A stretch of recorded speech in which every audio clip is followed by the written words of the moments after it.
सभी को नमस्ते। बीएससी पार्ट थर्ड की क्वांटम यांत्रिकी पुस्तक की प्रथम यूनिट है इंट्रोडक्टरी श्रोडिंगर थ्योरी। इसमें आज अपना तृतीय दिवस है। इससे पहले हमने चिरसम्मत सिद्धांत का फेल होना एवं क्वांटम सिद्धांत की उत्पत्ति, उसके पश्चात दे ब्रोगली परिकल्पना, इनके बारे में अध्ययन किया था। अपना आज का जो टॉपिक है वह है तरंग पैकेट।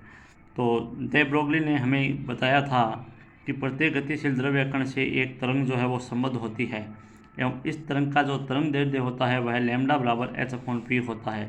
यहाँ h जो है वो प्लांक नियतांक है, p जो है वो संवेग है, संवेग बराबर द्रव्यमान इंटू वेग, तो m इंटू v के रूप में लिख सकते हैं इसको। तो लैम्डा का जो मान है वो h/mv आ गया, समीकरण नंबर 1। इसके पश्चात हमने क्वांटम यांत्रिकी में यही पढ़ा है कि प्रकाश जो है वो छोटे छोटे फोटॉन्स के रूप में रहता है और प्रत्येक फोटोन की जो ऊर्जा है वो E बराबर एच न्यू होती है। तो यदि ऊर्जा E बराबर एच न्यू लें तो न्यू बराबर E/h हो गया। ये समीकरण नंबर 2 हो गई। यहाँ न्यू जो है वो आवर्ती है, E ऊर्जा है, H प्लांक नियतांक है। तो इस प्रकार यदि दे ब्रोगली तरंग का वेग ज्ञात करना चाहिए, दे ब्रोगली तरंग का जो वेग हो जाएगा वो तरंग दैर्ध्य इंटू तरंग आवर्ती आ जाएगा, तो लैम्डा इंटू न्यू। अब इस लैम्डा का जो मान है h/mv है, न्यू का मान E/h है। ये दोनों मान यहाँ पे रख देंगे, डायरेक्ट यहाँ पे आ जाइए आप। लैम्डा का मान h/mv समीकरण 1 से, इस न्यू का मान E/h है, लेकिन E का मान mc² है, तो ये mc²/h हो गया। इसको हल कर लेंगे, c²/v बच गया। तो इस प्रकार दे ब्रोगली तरंग का जो वेग है वो c²/v आ गया। लेकिन ये समीकरण 3 से स्पष्ट हो रहा है कि u का जो मान है वो c के मान से काफ़ी ज़्यादा है, जबकि c प्रकाश का चाल है, इससे अधिक किसी भी द्रव्य कण की चाल नहीं हो सकती। अतः दे ब्रोगली ने यह बताया कि यह समीकरण 3 जो है वो सत्य नहीं हो सकती, अर्थात श्रोडिंगर ने बताया कि द्रव्य कण की जो चाल है वो प्रकाश की चाल से अधिक नहीं हो सकती। तो इसी खोज को आगे चलते हुए श्रोडिंगर ने इसकी व्याख्या की कि जो द्रव्य कण है वह केवल एक द्रव्य तरंग से संबद्ध नहीं होता, बल्कि विभिन्न द्रव्य तरंगों के पैकेट के रूप में होता है एवं गतिमान जो द्रव्य कण है वह इस पैकेट के तुल्य होता है। इस प्रकार तरंग का जो पैकेट है उसमें भिन्न भिन्न वेग व विभिन्न भिन्न तरंग दैर्ध्य वाली बहुत सी तरंगें होती है, जिनके आयाम व कला इस प्रकार होती है कि वे एक सीमित क्षेत्र में रचनात्मक व्यतिकरण करती है। अब जहाँ अपना संपोषी व्यतिकरण होगा वहाँ पे आयाम अधिकतम दिखाई देगा, जबकि तरंग पैकेट के बाहर जो है वो विनाशी व्यतिकरण होगा, और हम जानते हैं विनाशी व्यतिकरण की स्थिति में आयाम जो है वो शून्य होता है। तो इस प्रकार एक विमीय तरंग का जो आयाम है वो इस चित्र द्वारा दर्शाते हैं कि इधर x दिशा ले रखी है, इधर O है, इधर आयाम ले रखा है। तो ये एक विमीय तरंग का आयाम धीरे धीरे बढ़ रहा है, फिर घट जाएगा, तो ये एक विमीय तरंग का आयाम दिखाई दे रहा है। इसके पश्चात अपने आता है कला वेग। दो चीज़ें हैं, कला वेग और समूह वेग, महत्वपूर्ण चीज़ें हैं, यूनिवर्सिटी के एग्ज़ाम में आती है, तो आप ध्यान दीजिए कि कला वेग क्या होता है। किसी तरंग पैकेट की अवयवी तरंगों का जो वेग है वह कला वेग कहलाता है। यदि एक तरंग जिसकी आवर्ती न्यू है और तरंग दैर्ध्य लैम्डा है, वह तरंग x दिशा में संचरित हो रही है, तो इस तरंग का जो तरंग समीकरण है वह निम्न प्रकार दिया जाएगा, y बराबर e⁻iK⁻x - ωt। यहाँ k जो है वो तरंग का संचरण नियतांक है, जिसका मान 2π/λ होता है, जबकि ओमेगा जो है वो कोणीय आवर्ती है, इसका मान 2π न्यू होता है। अब किसी तरंग की चाल के लिए उस तरंग की जो चाल है वह उस बिंदु से संबद्ध होती है जिसके लिए कला kx - ωt जो है वो नियत रहती है। तो ये kx - ωt जो ये नियत रहनी चाहिए। तो इसके लिए kx - ωt बराबर नियतांक डैश। नियतांक डैश मैंने इसलिए लिया है क्योंकि यहाँ अपने को एक नियतांक और मिलेगा, इसलिए पहले इसको नियतांक डैश ले लिया। आगे आप देखेंगे यहाँ से कि x का मान आ गया नियतांक डैश प्लस ωt इधर आ गया। x का जो मान है वो नियतांक डैश बटा के मिलेगा यहाँ पे, तो वो एक नया नियतांक बन गया, इसलिए अपने यहाँ पे डैश ले लिया था। अब यहाँ पे नियतांक हो गया बराबर ω/kt। अब कला का जो वेग है वो वेग क्या होता है, विस्थापन का समय के साथ परिवर्तन, तो वीपी बराबर इसका अवकलन हो जाएगा समय के सापेक्ष। तो नियतांक का अवकलन 0 हो गया। इस नियतांक का ये अवकलन कर रखा है, इस नियतांक का जो अवकलन है वो 0 हो गया। ओमेगा अपॉन के नियतांक में आ गया, dt अपॉन dt 1 में चला गया, तो वीपी का मान आ गया ओमेगा बटा के। अब इस ओमेगा का जो मान है, इस ओमेगा का मान वो ये रहा आपका 2 पाई न्यू, और के का मान 2 पाई अपॉन लेमडा रख दिया मान। तो ये आपका 2 पाई से 2 पाई क्या न्यू लेमडा बच गया, यानी तरंग का जो वेग है वो न्यू लेमडा हो गया, समीकरण नंबर 2। अतः तरंग का जो कला वेग है वो होता है न्यू लेमडा। अब अपन आते हैं तरंग के समूह वेग पे। तो तरंग पैकेट के वेग को समूह वेग कहते हैं, अर्थात समूह में संचलित तरंगों के परस्पर अध्यारोपण से प्राप्त तरंग पैकेट जिस वेग से आगे बढ़ता है वह वेग समूह वेग कहलाता है। यहाँ एक अपन ऐसे कर सकते हैं, एक इंडिविजुअल तरंग का जो वेग है वह कला वेग होता है, और सभी तरंगों के समूह का जो वेग होता है वो समूह वेग होता है। तो यहाँ अपन मिनिमम केस में मानते हैं कि दो तरंगे हैं जिनके आयाम जो है वो समान है a और a। आवृत्तियाँ जो भिन्न है ν1 ν2 है। तरंग दैर्ध्य जो है वो भिन्न भिन्न है λ1 और λ2। तो इन तरंगों के जो तरंग समीकरण जैसे अपन ने वो लिया था y, और वैसे ही यहाँ पे ले लेंगे। y1 जो है वो मान लिया a1 ω1t minus k1x, y2 a sin ω2t minus k2x। वही ω1 का मान 2 पाई ν1, ω2 का मान 2 पाई ν2, k1 का मान 2 पाई अपॉन λ1, k2 का मान 2 पाई अपॉन λ2। अब चूंकि दोनों तरंगें अध्यारोपित होती है, इसलिए परिणामी विस्थापन जो समीकरण हो जाएगा उसमें ये दोनों जुड़ जाएगी। अध्यारोपण के सिद्धांत से हम जानते हैं y बराबर y1 प्लस y2। तो अपन दोनों को जोड़ देते हैं। तो इन दोनों समीकरणों को यदि जोड़ते हैं तो y बराबर y1 प्लस y2 में y1 का मान ये है और y2 का मान ये है। इन दोनों मानों को अपन यहाँ रख देते हैं। ये y1 का मान है, ये y2 का मान है। इन दोनों में a कॉमन आ गया, ये जो a दोनों में a है ये a कॉमन आ गया। Sine ω1t minus k1x plus sine ω2t minus k2x, समीकरण 6।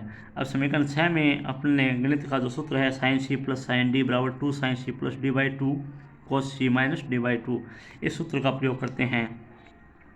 तो यहाँ जो 2 है, इस 2 को तो यहाँ बाहर ले लिया, ये a इसका आ गया, ये साइन का साइन आ गया, ये सी की तरह व्यवहार कर रहा है, ये डी की तरह व्यवहार कर रहा है।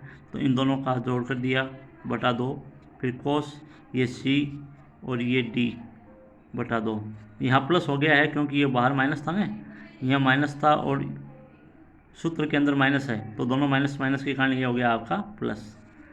अब यहाँ पे 2a आ गया, साइन आ गया, ये ω1t और ω2t इन दोनों को एक साथ लिख के 2 का भाग लगा दिया, t कॉमन ले लिया। इसी प्रकार k1x और k2x में माइनस और x कॉमन ले लिया, k1 बटा k2 में भाग में 2 कर दिया। इसी प्रकार ये कोस हो गया। वो ही प्रोसेस यहाँ पे की है, ω1 माइनस ω2 t कॉमन ले लिया, 2 में बटा लगा दिया। इन दो इस k1 और k2 में माइनस कॉमन ले लिया, तो फिर ये k2 वापस माइनस हो गया, बटा 2 आ गया। अब नेक्स्ट स्टेप में इस कोस को जो है वो पहले लिख लिया है, इस साइन को बाद में लिखा है और कुछ नहीं किया है। बाकी ये दोनों स्टेप सेम हैं। अब अपन चलते हैं, यहाँ जो है वो इतना जो मान है ये मान, इस ω1 माइनस ω2 को डेल ओमेगा लिख दिया है, k1 माइनस k2 को डेल k लिख दिया है, ω1 प्लस ω2 को ओमेगा रख दिया है, k1 और k2 को k लिख दिया। ये अपने माने हैं, इसका यहाँ पे लिख रखा है अपने डिस्क्रिप्शन। तो अब इस जो समीकरण हमें 7 प्राप्त हुई है, इस समीकरण 7 का जो आयाम है वो पूरा ये आयाम हो जाएगा, क्योंकि ये तो साइन का फलन हो गया, x का फलन, ठीक है, और ये जो है वो पूरा आयाम हो गया।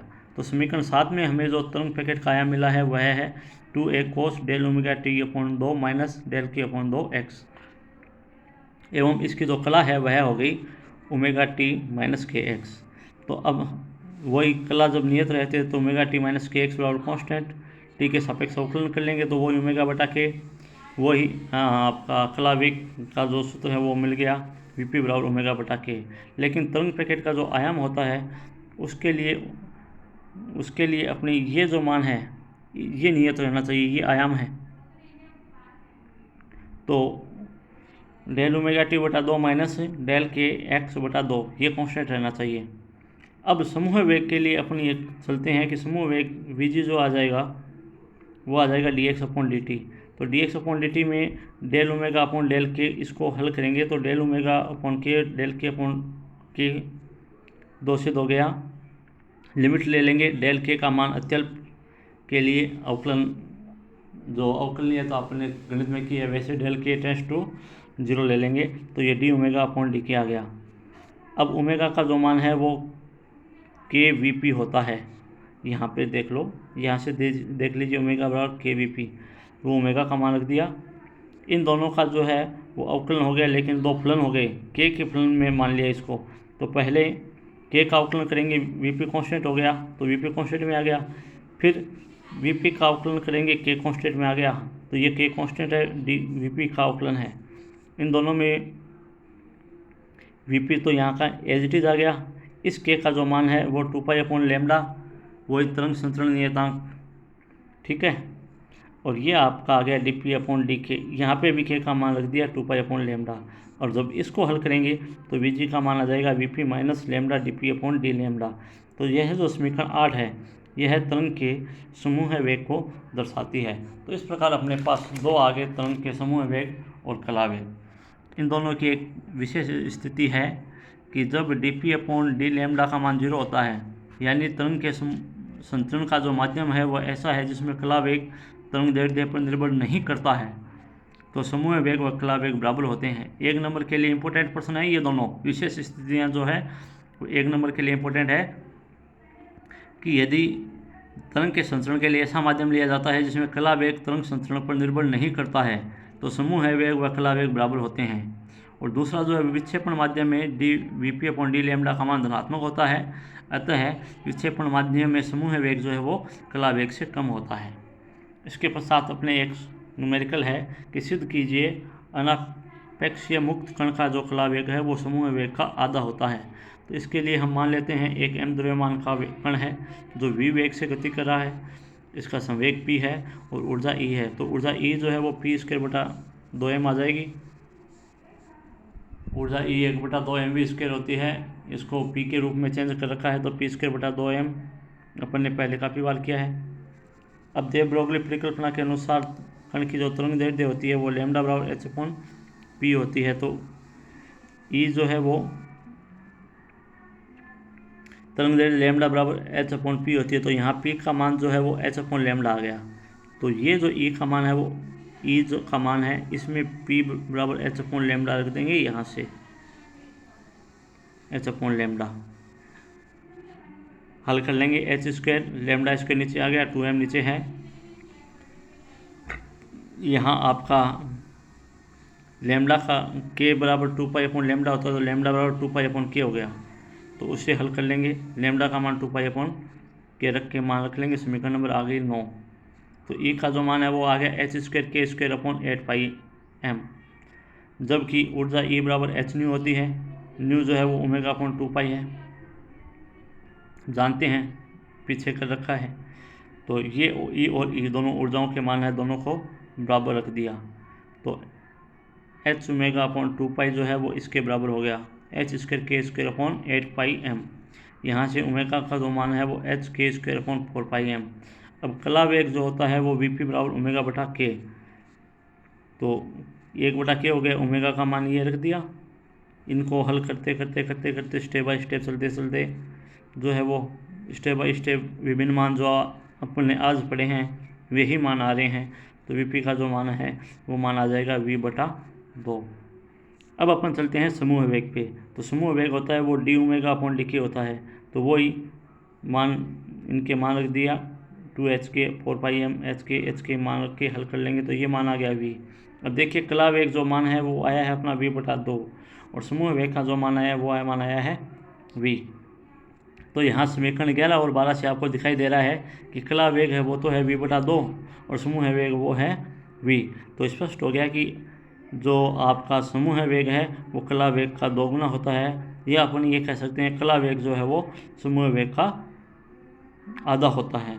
तो इस समीकरण 11 और 12 से स्पष्ट है कि अनापेक्षीय मुक्त कण का जो कला वेग है वो समूह वेग का आधा होता है।